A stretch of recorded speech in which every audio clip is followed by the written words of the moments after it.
Today we're comparing drums recorded through this 1970s analog desk versus recording direct into your interface to see whether it's actually worth searching one of these out. Now there's loads of videos of people using these old desks to really drive and saturate drums, get some of that analog distortion and warmth. Warm it up. And that's great. I haven't seen one video that doesn't sound amazing.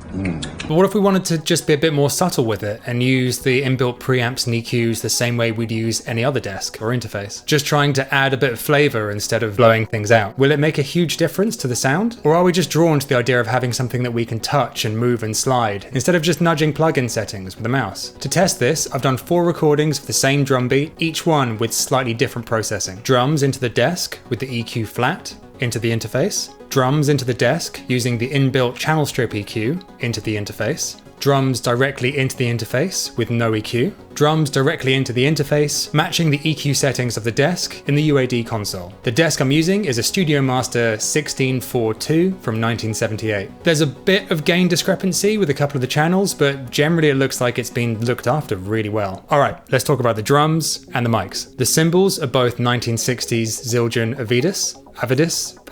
Okay. 14-inch hats, 20-inch ride. The drums are a custom-built aluminium kit, and I think it's about 10 years old. There's an 18x16 kick, an 8x10 rack tom, a 14x14 floor tom. The snare is a Mapex, I think it's an M series, and it's 14x5.5. I took the bottom heads off the rack and the floor tom to help get that classic 70s dry thud. I also dampened them further with a J-cloth and a tote bag. And here's a little trick to avoid you having to use tape. I used a big fat snare drum donut on the snare and layered a slightly rubbery J-cloth over the top. I also stuck a pillow in the kick drum, but in hindsight could have got away with dampening it a little bit more. Now it's a very cool sounding kit in the room, but I was struggling to get a sound out of it that I really liked. Also, I'm just coming back to playing drums after a few years off the kit, so I'm sure another drummer can make this sound so much better than I could. Alright, that's the end of the excuses. Anyway, microphones. On the kick, I used an SM57, just poking inside the hole.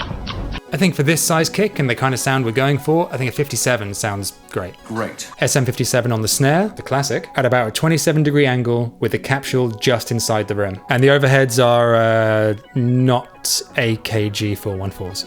And they are placed over the top of the snare and the floor tom, with the capsules at an equal distance from the center of the snare. They're going into the inputs on the desk, and we're taking the direct out/inserts from the desk into the UAD Apollo and the Scarlett 18i20 connected via ADAT. Let's do our test. First, we're going to compare going straight into the interface versus going via the desk with the EQ absolutely flat. For the sake of doing a blind test, I'm going to label them A and B and then tell you which one is which after we've heard them. There's no post-processing going on here except for some level matching and a little bit of limiting. If you can, I'd say put on some headphones. Let's have a bloody listen.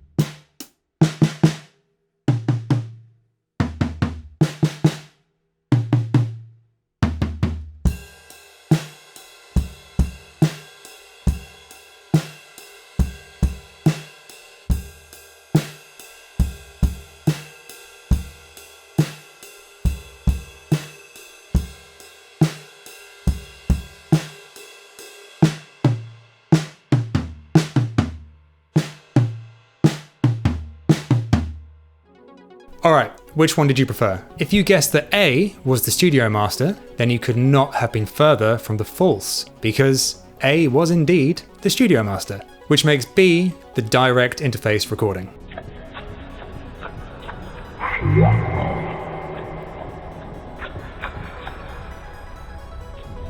Alright, let's do the same test, but add some EQ. I'm going to dial in a bit of that 10k shelf on the overheads, a bit of 10k on the kick, a bit of 2.7 in the mids, and around 60 in the lows.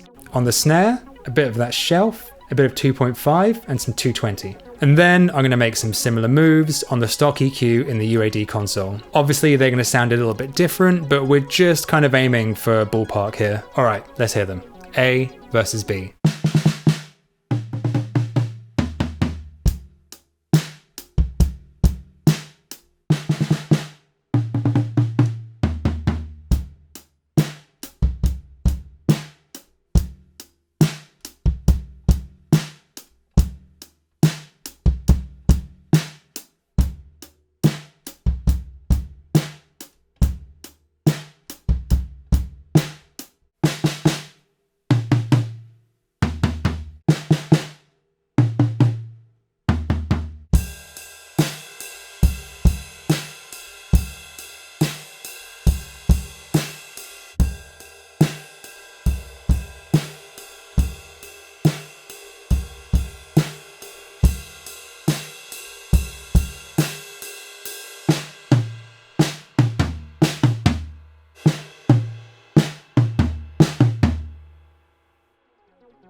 If you guessed A was the desk recording, then congratulations for taking part, because A was the interface recording, of course making B the desk recording. So what do you think? Personally, I think the desk does add a bit of flavor and a bit of warmth to the recordings. And there was something really nice about working with the limitations of those onboard EQs. And for what's considered a reasonably low budget desk, they sounded really nice. Plus, as we said before, it's quite nice to tangibly get your hands on something, make all your decisions have a tactile aspect. But it's also big, it's heavy, seriously overweight, takes a little while to set up, and it's kind of a luck of the draw how good quality they're in. So you might be spending money further down the line to get it serviced or repaired when you've got quite a lot of analog style plugins at your fingertips in the door. Also, I said I was done with excuses, but I do have one more. I'm not totally happy with the EQ choices I made, and I think going back, I'd do them slightly differently. It was a bit tough doing the playing, listening, adjusting, playing, listening, adjusting process. I think I probably could have backed off a bit of the top on the kick. Also, it really sounded like, despite my dampening efforts, one of the toms was still resonating with the kick drum.